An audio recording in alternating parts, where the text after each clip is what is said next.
Arthur Schopenhauer is, when he's not known as being that guy that Nietzsche read, is also well known as being a misogynist for his essay on women. Now, I'm not really here to necessarily defend his essay on women, but I am, I suppose, here to say a few things about it, while also giving people some information on the Schopenhauerian philosophy in general. I will start by saying that I would probably take his essay on women as being more of falling under the range of Schopenhauer's practical philosophy. One book he wrote is called, in translation roughly speaking, The Art of Being Happy, right? But he even says, or eudaimonism.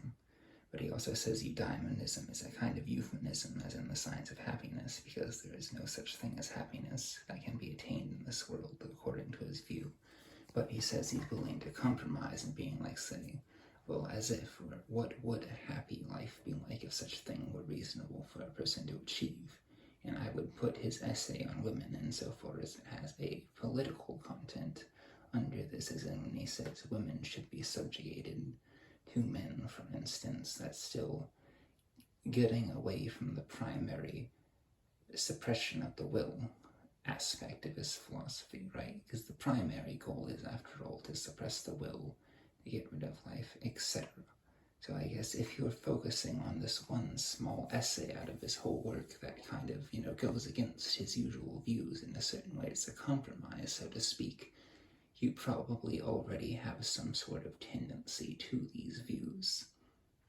And I would also say that for Schopenhauer, when he does talk about morality, he stresses in his essay on the two fundamental problems of morality that for him, morality does not really consist in giving rules so much as it's almost a kind of psychology, where he wants to talk about what empirical wills would choose, provided that they were given such and such information, such and such motives, etc.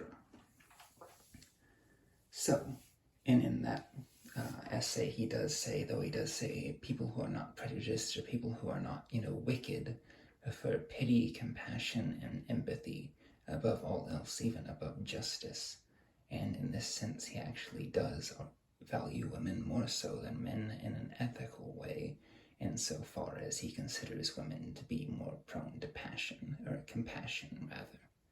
And I will also note that while he says that women should be subjected to men because of their lower intelligence, as according to him, of course, he does not really generally have a very high view of the intelligence of men, and to hear him say that is honestly almost sometimes laughable, or rather to say, praise the intelligence of men. Anyhow, continuing.